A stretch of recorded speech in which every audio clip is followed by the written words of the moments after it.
ನಮಸ್ಕಾರ.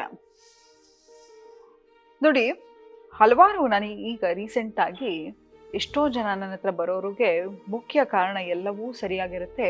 ಜೀವನದಲ್ಲಿ ಏನೋ ಒಂದು ಕಳ್ಕೊಂಡಿರೋ ಥರ, ಏನೋ ಒಂದು ಮಿಸ್ಸಿಂಗ್ ಫ್ಯಾಕ್ಟರು, ಗೊತ್ತಿಲ್ಲದ ಹಾಗೆ ಭಯ, ಆತಂಕ, ಏನೋ ಒಂಥರ ರೆಸ್ಟ್ಲೆಸ್ನೆಸ್ ಇರುತ್ತೆ. ಇದಕ್ಕೆ ಮೂಲ ಕಾರಣ ಏನಪ್ಪ ಅಂತ ಹೇಳಿದ್ರೆ, ನಿಮ್ಮ ಕೈಯಲ್ಲಿರ್ತಕ್ಕಂಥ ಫೋನು ಒಂದು, ತದನಂತರ ಇನ್ನೊಂದು ಮೋಸ್ಟ್ ಇಂಪ್ಯಾಕ್ಟ್ಫುಲ್ ಏನಪ್ಪ ಅಂತ ಹೇಳಿದ್ರೆ ನಿಮ್ಮ ನಿದ್ರೆ. ಯಾರು ನೋಡಿ ಕರೆಕ್ಟಾಗಿ ಊಟ ಮಾಡ್ತಾ ಇರ್ತಾರೆ, ಕೆಲಸ ಮಾಡ್ತಿರ್ತಾರೆ, ಪಾಸಿಟಿವ್ ಥಿಂಕಿಂಗ್ ಇಟ್ಕೊಂಡಿರ್ತಾರೆ, ಎಲ್ಲವೂ ಸರಿ, ಸರಿಯಾಗಿ ನಿದ್ರೆ ಮಾಡದೇ ಇದ್ರೆ ನಿದ್ದೆ ಕೆಟ್ಟಿಯೋ ಬುದ್ಧಿ ಕೆಟ್ಟಿಯೋ ಅಂತಾನೆ ಗಾದೆ ಇದೆ. ಆದರೆ ನಿಮ್ಗೆ ಗೊತ್ತಾ, ನಾವು ಡೆಲ್ಟಾ ಸ್ಟೇಟಿಗೆ ಹೋಗಿ ನಿದ್ರೆ ಮಾಡದೆ ಮಾತ್ರ ಎಷ್ಟೋ ಸತಿ ಬೆಳಗ್ಗೆ ಎದ್ದಾಗ ಫ್ರೆಶ್ ಆಗಿರ್ತೀವಿ. ಆದರೆ ಈಗೇನು ಮಾಡ್ತೀವಿ, ಮಲ್ಗಕ್ಕಿಂತ ಮುಂಚೆ ಯಾವುದಾದ್ರೂ ಒಂದು ಹಾರರ್ ಮೂವಿ ನೋಡ್ತೀವಿ, ಇಲ್ಲ ಕ್ರೈಮ್ ಥ್ರಿಲ್ಲರ್ ನೋಡ್ತೀವಿ, ಗೊತ್ತಿಲ್ಲದ ಹಾಗೆ ಪದೇ ಪದೇ ಹೋಗಿ ಬಾಗಿಲನ್ನ ಚೆಕ್ ಮಾಡೋದು, ಮಾಡಿದ ಕೆಲಸನೇ ರಿಪಿಟೇಟಿವ್ ಆಗಿ ಮಾಡ್ತಾ ಇರೋದು, ಇಲ್ಲ ಅಂತ ಹೇಳಿದ್ರೆ ಸೆಲ್ಫ್ ಡೌಟು, ಏನೋ ಒಂಥರ ಗೊತ್ತಿಲ್ಲದ ಭಯ. ಯಾಕಂತ ಹೇಳಿದ್ರೆ ನಾವು ಏನನ್ನ ಕನ್ಸ್ಯೂಮ್ ಮಾಡ್ತೀವಿ ಅಲ್ವಾ, ನಮ್ಮ ಫೋನಲ್ಲಾಗಿರ್ಬೋದು, ಟಿ ವಿಲಾಗಿರ್ಬೋದು, ಫ್ರೆಂಡ್ಸ್ ಹತ್ರ ಮಾತಾಡೋದಾಗಿರ್ಬೋದು. ಯಾಕಂತ ಹೇಳಿದ್ರೆ ನಿಮ್ಮ ಕಾಗ್ನೇಟಿವ್ ಬಿಹೇವಿಯರ್ ಹೇಗೆ ಡೆವಲಪ್ ಆಗುತ್ತಪ್ಪ ಅಂತಂದರೆ what you see, what you hear, what you talk, ಇದೆಲ್ಲವೂ ಕೂಡ ನೀವು ಆಗ್ತಾ ಹೋಗ್ತೀರಾ. ಸೊ ಇಂಥದಕ್ಕೆಲ್ಲ ಸಬ್ಜೆಕ್ಟ್ ಮಾಡ್ಕೊಂಡಾಗ ನಿಮ್ಗೆ ಒಳ್ಳೆ ನಿದ್ರೆ ಬರುತ್ತೆ ಅಂತ ಇಲ್ಲ, ಗ್ಯಾರಂಟಿ ಇಲ್ಲ. ಮತ್ತೇನಾಗತ್ತೆ ಅಂತ ಹೇಳಿದ್ರೆ, ಮಲಗಿದ್ರು ಕೂಡ ಏನೋ ಒಂಥರ ಡಿಸ್ಟರ್ಬೆನ್ಸ್ ಇರುತ್ತೆ, ಕೆಟ್ಟ ಕನಸುಗಳು ಬೀಳೋದಾಗಿರಬಹುದು, ಅಥವಾ ಯಾರೋ ನಿಮ್ಮನ್ನು ಚೇಸ್ ಮಾಡ್ಕೊಂಡು ಬಂದಂಗೆ ಅನ್ಸೋದು, ಎಲ್ಲೋ ಕಡೆ ಹೋಗಿ ಸಿಕ್ಕಾಕೊಂಡಂಗೆ ಅನ್ಸೋದು, ಇದೆಲ್ಲವೂ ಕೂಡ ಆಗ್ತಾ ಇರುತ್ತೆ. ಆದರೆ ಇದೆಲ್ಲವೂ ಕೂಡ ಒಂದು ಮಾನಸಿಕ ಕಾಯಿಲೆಗೆ ನಿಮ್ಮನ್ನು ತುತ್ತು ಮಾಡ್ತಾ ಇರುತ್ತೆ. ಗೊತ್ತಿಲ್ಲದ ಹಾಗೆ ಸ್ಟ್ರೆಸ್ ಅನ್ನೋದು ನಾರ್ಮಲ್ ಅಂತ ಅನ್ಕೋಬೇಡಿ. ಇದೆಲ್ಲವೂ ಕೂಡ ಸ್ಟ್ರೆಸ್ ಆಗಿರ್ಬೋದು, ಆಂಗ್ಸೈಟಿ ಆಗಿರಬಹುದು, ಪ್ಯಾನಿಕ್ ಅಟ್ಯಾಕ್ ಆಗಿರ್ಬೋದು, ಇದೆಲ್ಲವೂ ಕೂಡ ನಿಮ್ಮ ದೇಹಕ್ಕೆ ಫಾರಿನ್ ಸಬ್ಸ್ಟೆನ್ಸ್ ಇದ್ದ ಹಾಗೆ. ಆದರೆ ಒಳ್ಳೆ ನಿದ್ರೆ ಹೇಗೆ ಮಾಡೋದು ಅಂತ ಹೇಳಿದರೆ, ಮಲ್ಗಕ್ಕಿಂತ ಮುಂಚೆ 1 ಅವರ್ ನೀವು ಎಷ್ಟೊತ್ತು ಬೆಳಗ್ಗೆ 24 ಗಂಟೆ ಮೊಬೈಲನ್ನು ಉಪಯೋಗಿಸ್ತಾನೆ ಇರ್ತೀರ. ಹಾಗಾದ್ಮೇಲೆ ಅಟ್ಲೀಸ್ಟ್ ಮಲ್ಗಕ್ಕಿಂತ ಒಂದು 8 ಅವರ್ 9 ಅವರ್ ನಿಮಗೆ ಅಂತ ಇಟ್ಕೊಳ್ಳಿ. ರೆಸ್ಟ್ ಟೈಮಲ್ಲಿ ಯಾವುದೇ ಕಾರಣಕ್ಕೂ ಮೊಬೈಲ್ ಆಗಿರಬಹುದು, ಫೋನ್ ಆಗಿರಬಹುದು, ಇದನ್ನು ತೊಗೊಂಡು ಬರ್ಲಿಕ್ಕೆ ಹೋಗಬೇಡಿ. ಅಥವಾ ಟಿ ವಿಯನ್ನು ನೋಡೋದಾಗಿರ್ಬೋದು, ಯಾವುದೇ ರೀತಿಯ ನೆಗೆಟಿವ್ ಸುದ್ದಿಗಳಾಗಿರ್ಬೋದು, ಯಾವುದೇ ರೀತಿಯ ನ್ಯೂಸ್ಗಳಾಗಿರ್ಬೋದು, ಇದು ಯಾವುದನ್ನು ನೋಡ್ಲಿಕ್ಕೆ ಹೋಗಬೇಡಿ. ಯಾಕಂತ ಹೇಳಿದ್ರೆ ಪ್ರಪಂಚದಲ್ಲಿ ಯಾವುದೋ ಒಂದು ಮೂಲೆಯಲ್ಲಿ ಆಗ್ತಾ ಇರೋದು ಕೂಡ ಇಲ್ಲೇ ಆಗ್ತಾ ಇರೋ ರೀತಿ ನಿಮಗೆ ಫೀಲ್ ಆಗ್ತಾ ಹೋಗುತ್ತೆ. ಕೆಟ್ಟ ನ್ಯೂಸ್ಗಳನ್ನು ನೋಡೋದಾಗಿರ್ಬೋದು, ಎಲ್ಲೋ ಏನೋ ಆಗಿರ್ತಕ್ಕಂಥದ್ದಾಗಿರ್ಬೋದು, ಇದೆಲ್ಲವೂ ಕೂಡ ನಿಮಗೆ ಗೊತ್ತಿಲ್ಲದ ಹಾಗೆ ನಿಮ್ಮ ಮೈಂಡಲ್ಲಿ ಇಂಪ್ಯಾಕ್ಟ್ ಮಾಡ್ತಾ ಹೋಗುತ್ತೆ.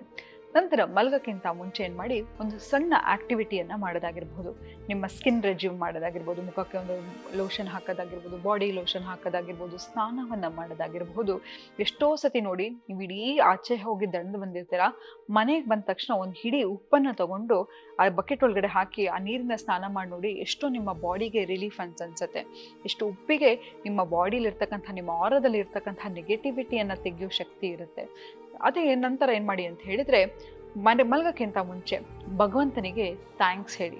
ಯಾರೋ ಬಂದು ನಿಮಗೆ ಇವತ್ತೊಂದು ಕಾಫಿ ಕೊಟ್ಟರೋ, ಅಥವಾ ಮಾತಾಡ್ಸಿದ್ರೋ, ಒಂದು ಒಳ್ಳೆಯ ವಿಷಯವನ್ನು ಹೇಳಿದ್ರೋ, ಯಾವ ವಿಷಯಕ್ಕೆ ನೀವು ಗ್ರೇಟ್ಫುಲ್ ಆಗಿದ್ದೀರಾ ಅಂತ ಪ್ರತಿದಿನ ಅದನ್ನು ಲಿಸ್ಟ್ ಮಾಡ್ತಾ ಹೋಗಿ.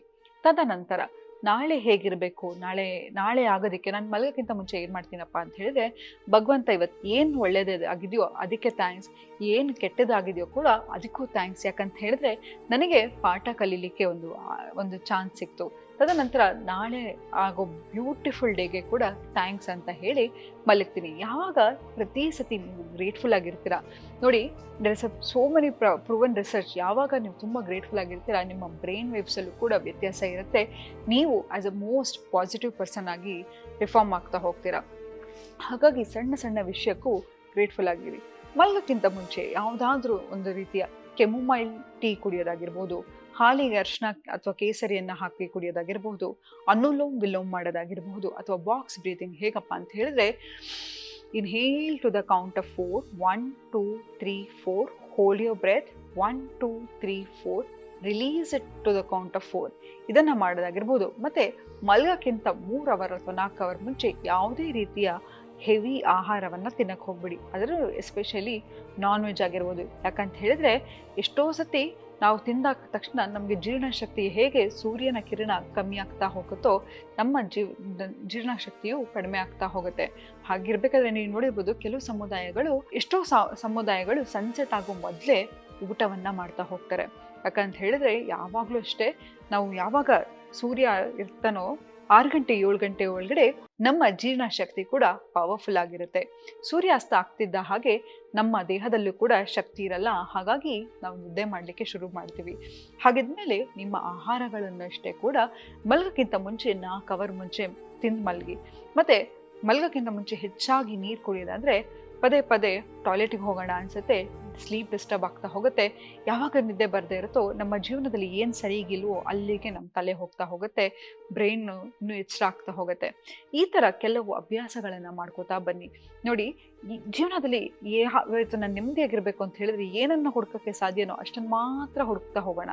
ಬೇಡದ ವಿಷಯಗಳಿಗೆ ಇನ್ನೋಸೆನ್ಸ್ ಇಸ್ ಬ್ಲಿಸ್ ಅಂತ ಹೇಳ್ತಾರೆ.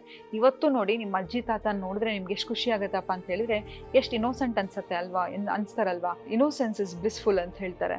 ಎಷ್ಟೋ ಸತಿ ನಮಗೆ ಬೇಡದ ವಿಷಯಗಳು, ಬೇಡದ ನ್ಯೂಸ್ಗಳನ್ನು ಕೇಳ್ತಾ ಕೇಳ್ತಾ ನಮ್ಮ ಮನಸ್ಥಿತಿನ ಹಾಳು ಮಾಡ್ಕೊಳ್ಳೋ ಬದಲು ಎಷ್ಟು ಬೇಕು ಒಳ್ಳೆ ವಿಷಯವನ್ನು ನೋಡೋಣ, ಕಾಮಿಡಿ ಮೂವಿಯನ್ನು ನೋಡೋಣ, ಫ್ರೆಂಡ್ಸ್ ಹತ್ರ ಮಾತಾಡಿದ್ರೆ ಒಳ್ಳೆ ವಿಷಯವನ್ನು ಮಾತಾಡ್ತಾ ಹೋಗೋಣ, ಎಲ್ಲ ಎಷ್ಟು ನೆಮ್ಮದಿಯಾಗಿ ಏನೇನು ಇರಲಿಕ್ಕೆ ಏನೇನು ಬೇಕೋ ಅದೆಲ್ಲವನ್ನು ಸಂಗ್ರಹಣ ಮಾಡ್ತಾ ಹೋಗೋಣ. ಯಾವುದೇ ನಮ್ಮ ಲೈಫಲ್ಲಿ ಬೇಡವೋ ಅದನ್ನೆಲ್ಲ ಬಿಡ್ತಾ ಬರೋಣ ಅಂತ ಹೇಳ್ತಾ ಇವತ್ತಿನ ಸಂಚಿಕೆಯನ್ನು ನಾನು ಮುಕ್ತಾಯಗೊಳಿಸಿದ್ದೀನಿ. ಧನ್ಯವಾದಗಳು.